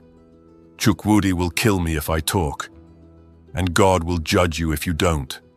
That woman has a family. They deserve to know what happened to her. And Chukwudi and Seun need to be stopped before they do this to someone else." For days, Emeka wrestled with the decision.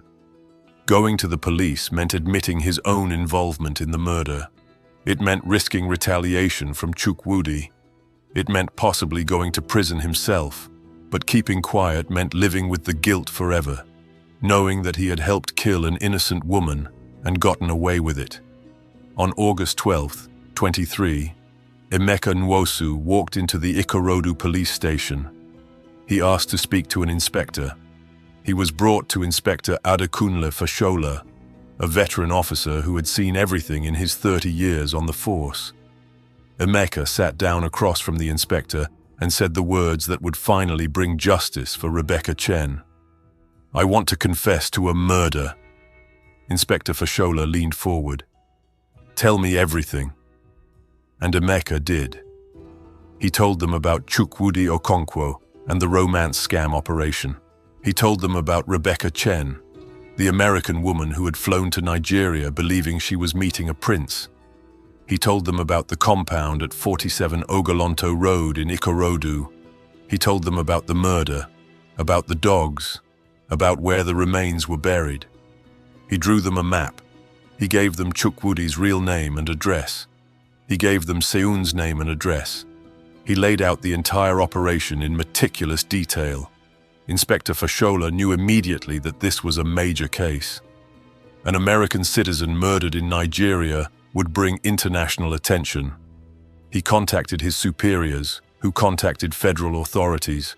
Within hours, the case had been escalated to the highest levels of Nigerian law enforcement.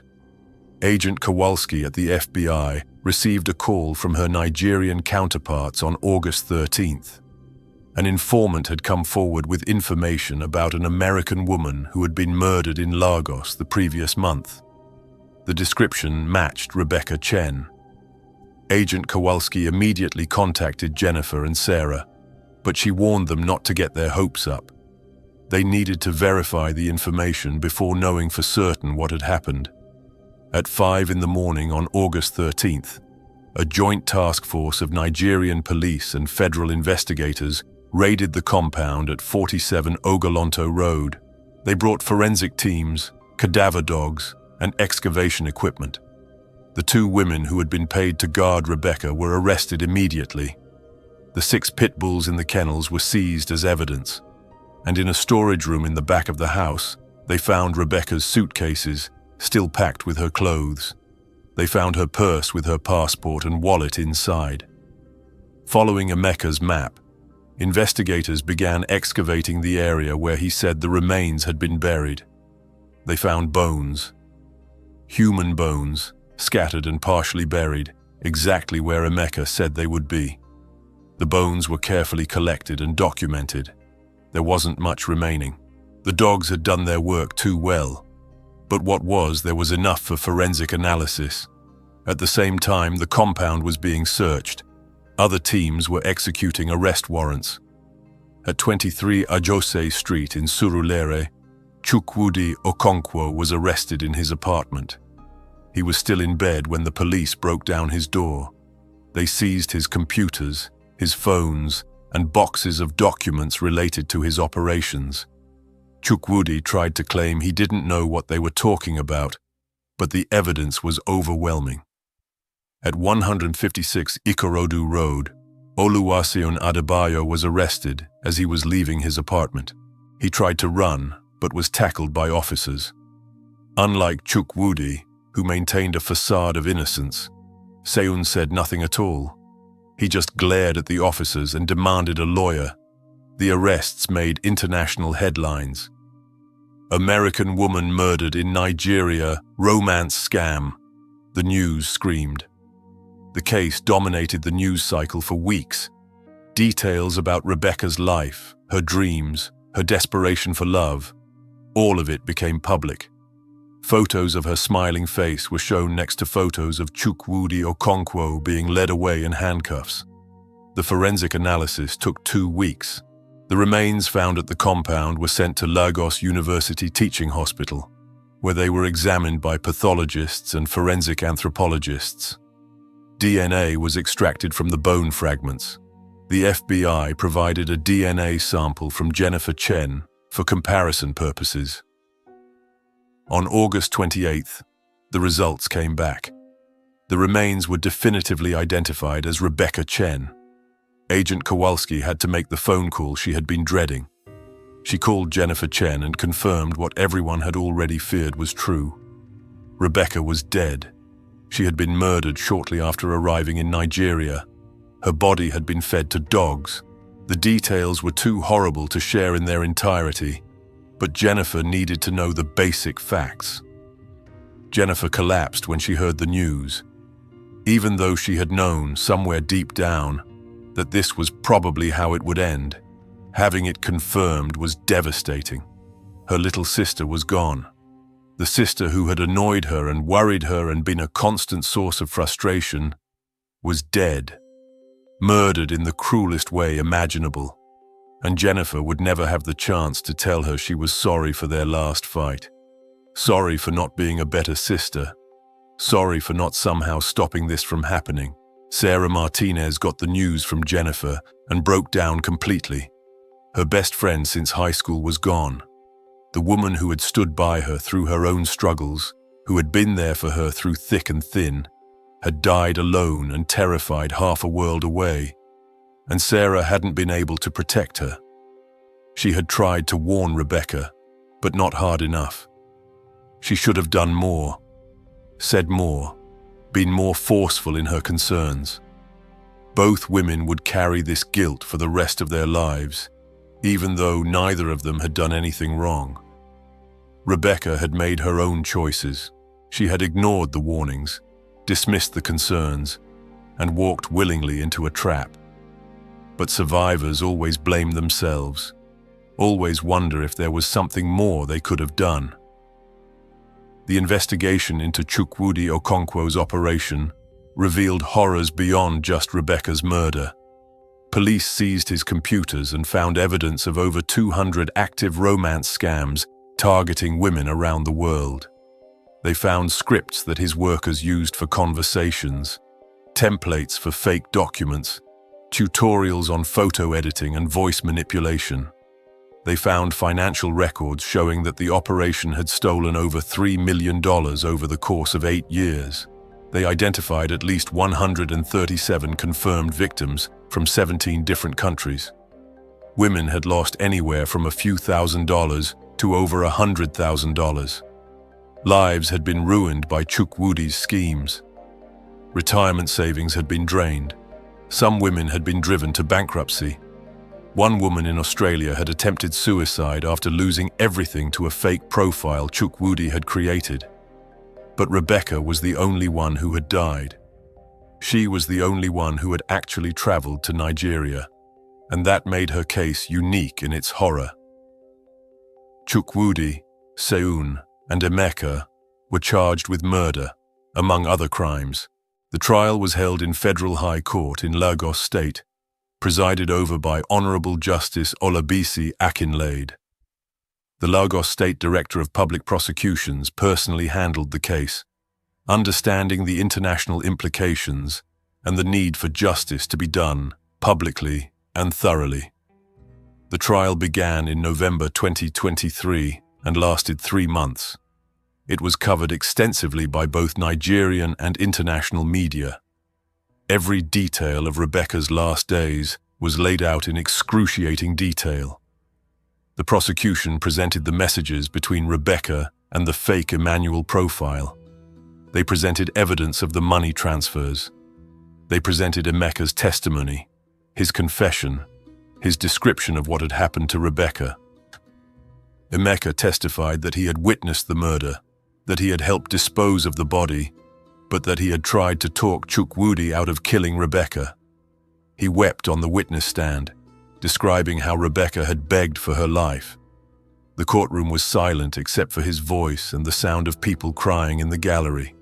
A neighbor from the compound, a man named Adeyemi Babatunde, who lived at 45 Ogolonto Road, testified that he had heard a woman screaming on the afternoon of July 14th.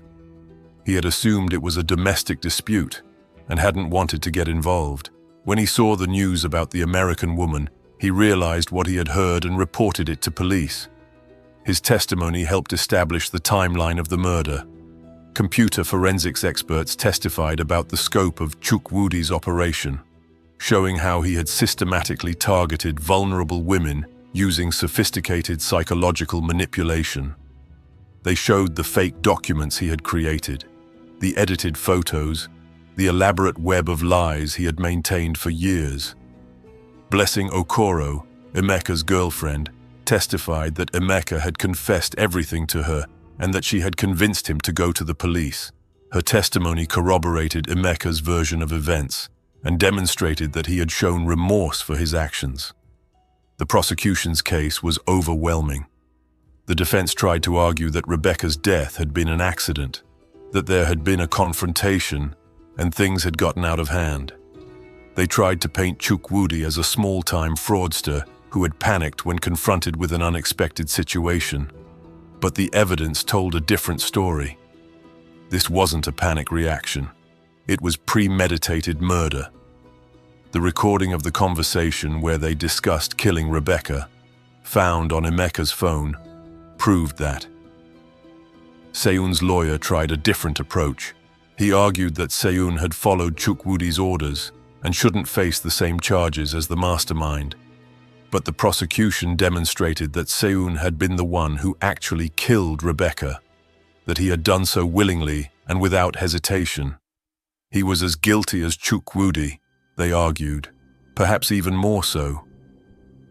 Jennifer Chen attended as much of the trial as she could via video link. She couldn't bring herself to travel to Nigeria, couldn't stand the thought of being in the country where her sister had died so horribly. But she wanted to see the men who had killed Rebecca face justice. She wanted them to see her face, to know that Rebecca had people who loved her, people who would never forget what they had done. On February 14th, 2024, Valentine's Day, the verdicts were delivered. Chukwudi Okonkwo was found guilty on all counts: murder, fraud, conspiracy, and a dozen other charges. Oluwaseun Adebayo was found guilty of murder and accessory charges. Emeka Nwosu, in exchange for his testimony and his genuine remorse, was found guilty only of accessory after the fact. The sentencing came a week later. Chukwudi Okonkwo was sentenced to death by hanging. The judge, Justice Akinlade, delivered a scathing condemnation of his crimes. "You preyed on the most fundamental human needs," she said. "You exploited loneliness and hope for your own enrichment. And when your victim threatened your operation, you murdered her in cold blood and disposed of her body like garbage. Your crimes represent the worst of humanity. This court sentences you to death." Oluwaseun Adebayo was sentenced to life imprisonment without the possibility of parole. Emeka Nwosu was sentenced to 15 years, though the judge noted that his cooperation with investigators and his genuine remorse had saved him from a much harsher sentence. Chukwudi showed no emotion as his sentence was delivered. He stood straight, stared ahead, and was led away without a word. Seun also showed no emotion, no remorse, nothing to indicate that he understood or cared about what he had done. Only Emeka wept as he was led away to begin his sentence. Jennifer Chen was given the opportunity to deliver a victim impact statement via video link. She spoke for 15 minutes about Rebecca, about the sister she had lost, about the dreams that died with her. "My sister wasn't perfect," Jennifer said, her voice breaking. "She made a terrible mistake trusting these men, but she didn't deserve what happened to her. No one deserves that. She was kind and optimistic and believed in love. Those qualities shouldn't have gotten her killed. They killed her anyway." The trial brought international attention to the problem of romance scams and the dangers of meeting people from online relationships. The FBI released statistics showing that in 2022 alone, Americans had lost $1.3 billion to romance scams. That number was probably underreported because many victims were too embarrassed to come forward. After the convictions, dozens of other women came forward to report that they too had been scammed by Chukwudi's operation. Some had been talking to the fake Emmanuel Adeleke profile. Others had been corresponding with different fake identities, all run by the same network. In total, investigators identified 47 confirmed victims who had sent money, with total losses approaching $900,000. The women ranged in age from 28 to 67. They came from the United States, United Kingdom, Australia, Canada, and Germany. Most were single or divorced. All had been lonely. All had been looking for connection, for love, for meaning in their lives. They had believed that somewhere out there was a person meant for them, and predators like Chukwudi had used that hope against them. One victim was Sharon Mitchell from Dallas, Texas. Sharon was 52, a widow who had lost her husband to cancer 3 years earlier. She had been corresponding with a profile Chukwudi created called Dr. James Anderson, supposedly an American doctor working for Doctors Without Borders in Syria. She had sent him $45,000 over 18 months, money from her retirement savings, money she couldn't afford to lose. When she learned that Dr. Anderson was really Chukwudi Okonkwo, that every word he had said to her was a lie, she fell into a deep depression. "I thought I was helping someone I loved," she told investigators. "I thought we were building a future together, finding out it was all fake, that he never cared about me at all. It broke something in me I don't think can be fixed." Stories like Sharon's multiplied across continents. Each victim had lost money. Some had lost their homes. Many had lost their ability to trust. The psychological damage was often worse than the financial losses. These women had opened their hearts, shared their hopes and fears, believed they had found real connection. Discovering it was all a manipulation, that they had been nothing more than marks in a con game, was devastating in ways that were hard to articulate. After the trial, several changes were implemented to try to address the romance scam epidemic. The Federal Trade Commission increased public warnings about the dangers of online romance scams. They launched education campaigns that ran on social media and television, warning people about the red flags to watch for. Social media platforms updated their fraud detection algorithms, trying to identify and remove fake profiles before they could victimize anyone. Dating apps enhanced their verification processes, though critics argued these measures weren't enough. Western Union and MoneyGram, two of the most common methods for sending money internationally, implemented additional screening procedures. Employees were trained to ask questions when someone was sending large amounts overseas, particularly to Nigeria or other West African countries known for romance scams. Banks also began training their employees to recognize the patterns of romance scam victims and intervene before they sent money. The State Department issued specific travel advisories for Nigeria that mentioned romance scams and warned Americans against traveling to meet someone they had only met online. They provided statistics about the scope of the problem and urged anyone planning such a trip to notify family members and the embassy before traveling.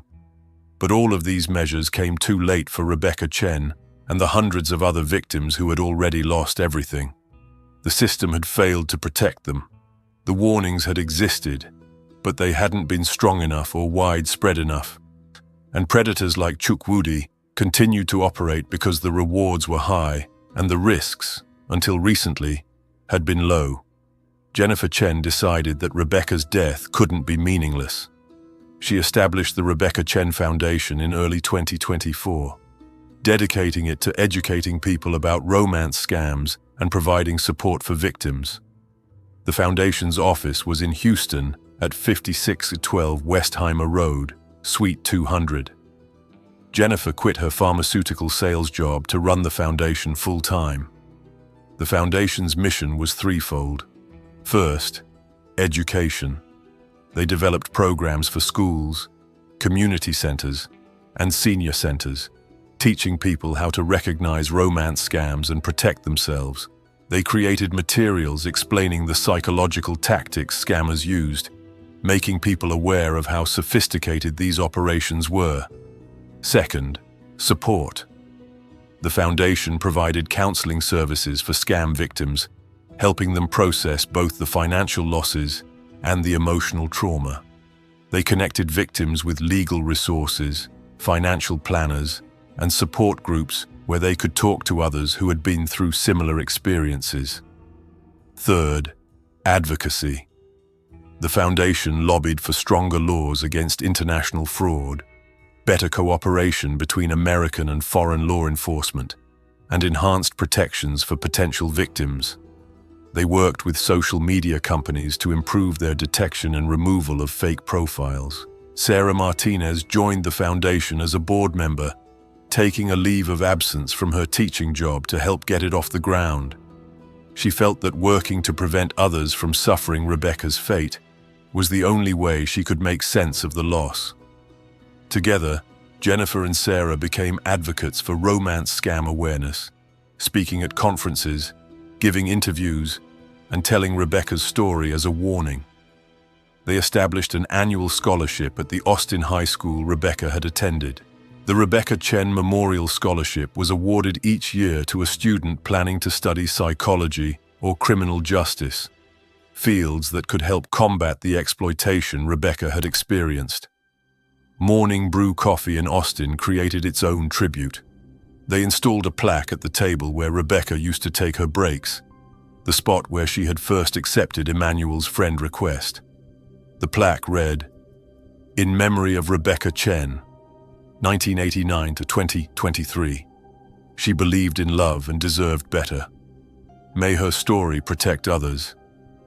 Patricia Gonzalez couldn't look at that plaque without crying for months after it was installed. In Zilker Park, Rebecca's favorite spot in Austin, a memorial bench was dedicated in her honor. People would leave flowers there, particularly on the anniversary of her death. The bench had a simple inscription: Rebecca Chen. She dreamed of adventure and love. She deserved to find both.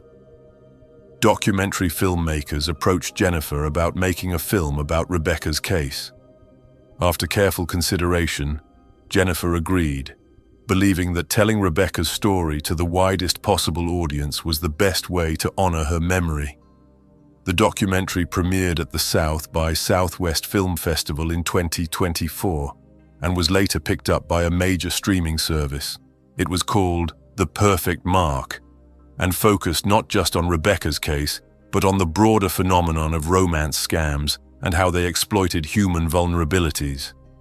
The documentary included interviews with Sarah and Jennifer, with Patricia and other workers from the coffee shop, and with law enforcement officials who had worked the case. It included brief interview clips with Emeka Nwosu, filmed in prison, where he expressed deep remorse for what had happened. It did not include interviews with Chukwudi or Seun, both of whom refused to participate. True crime podcasts covered Rebecca's case extensively. It became a cautionary tale told and retold, a warning about the dangers of online romance and the predators who exploited it. Rebecca's face became known to millions of people who had never met her.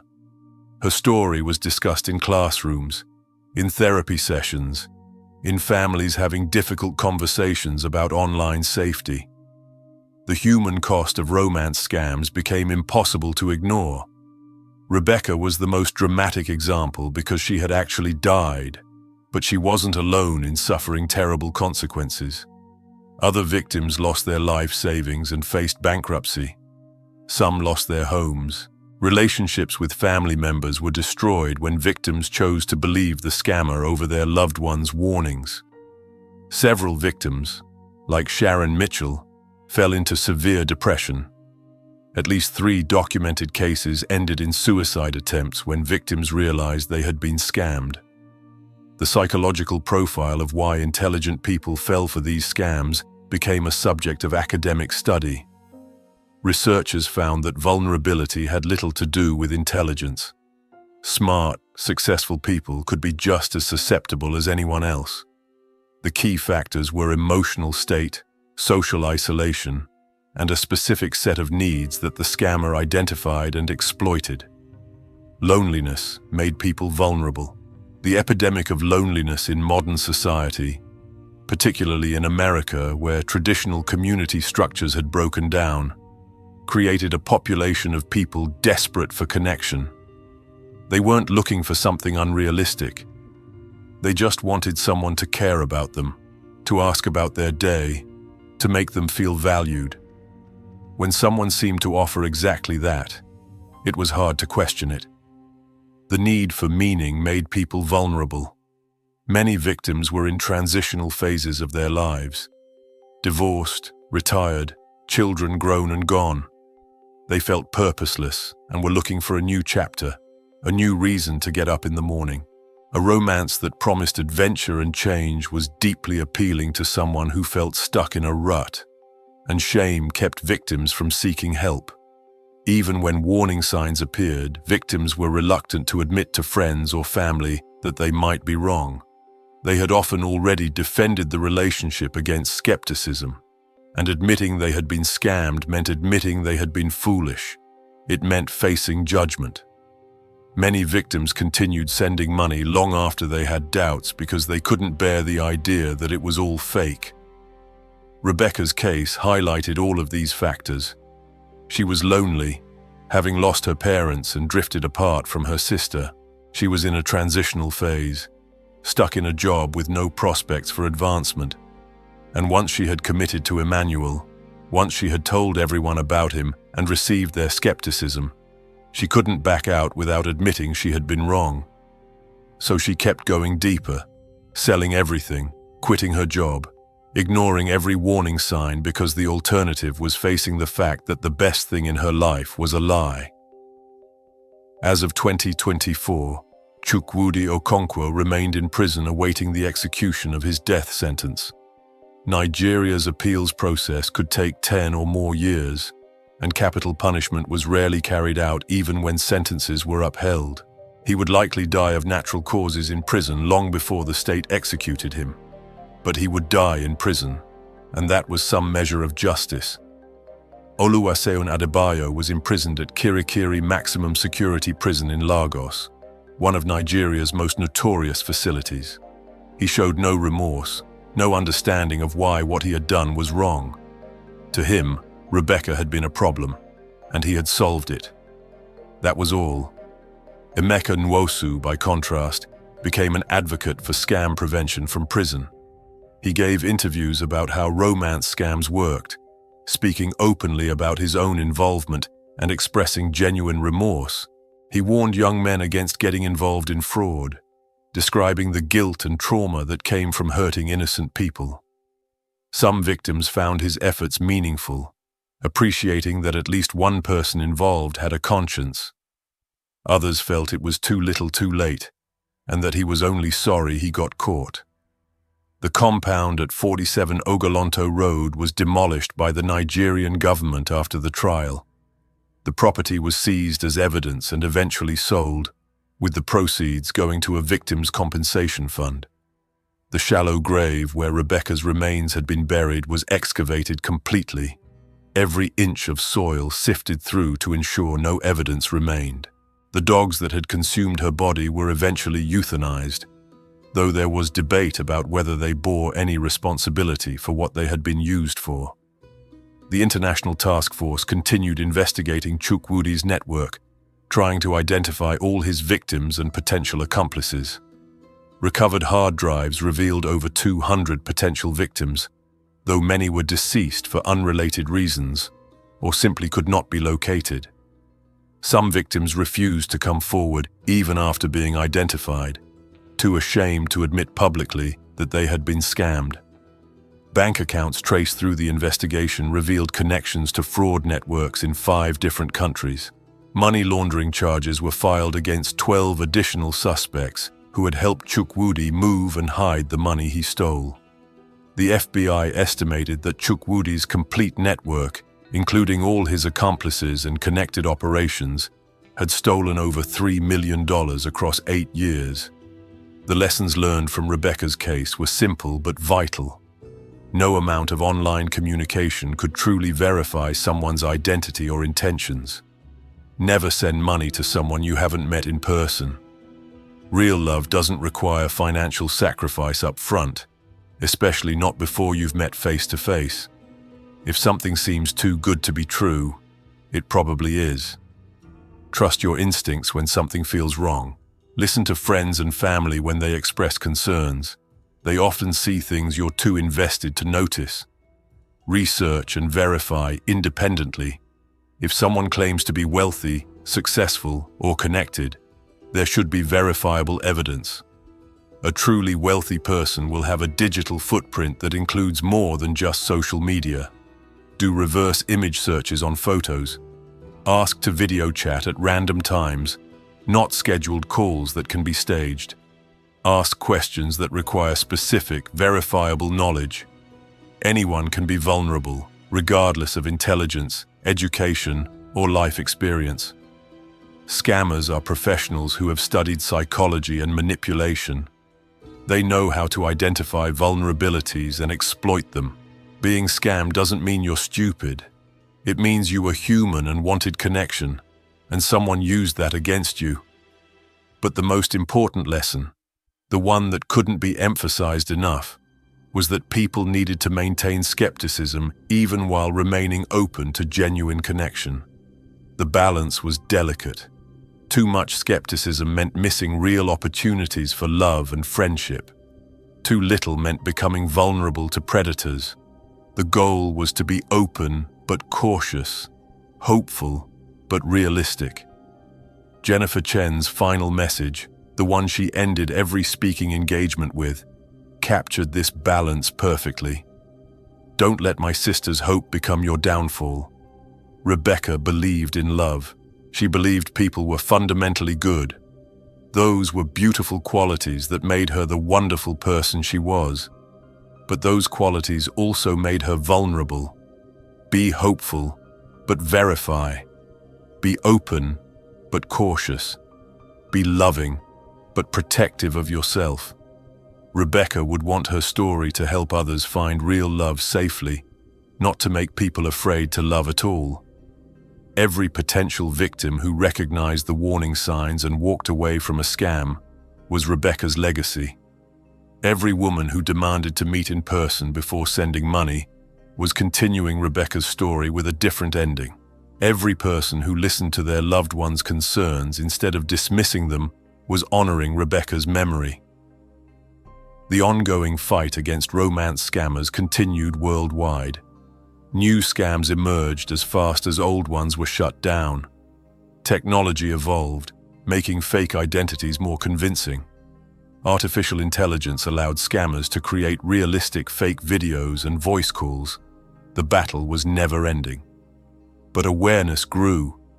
People learned to recognize the signs. Fewer victims sent money. More people verified identities before getting emotionally invested. Progress was slow but measurable. Rebecca Chen's death, as horrific as it was, had not been completely meaningless. It had sparked conversations, changed policies, saved lives. In Austin, Texas, Morning Brew Coffee still operated on South Congress Avenue. Patricia Gonzalez still managed it, though she was thinking about retirement. New baristas came and went. Some of the regular customers still remembered Rebecca, the friendly woman with the warm smile who always got their order right. They would look at her memorial plaque and think about how easily anyone could be fooled by the right lie told at the right time. In Houston, Jennifer Chen worked 12-hour days at the Rebecca Chen Foundation, driven by guilt and love and the determination that her sister's death would protect others.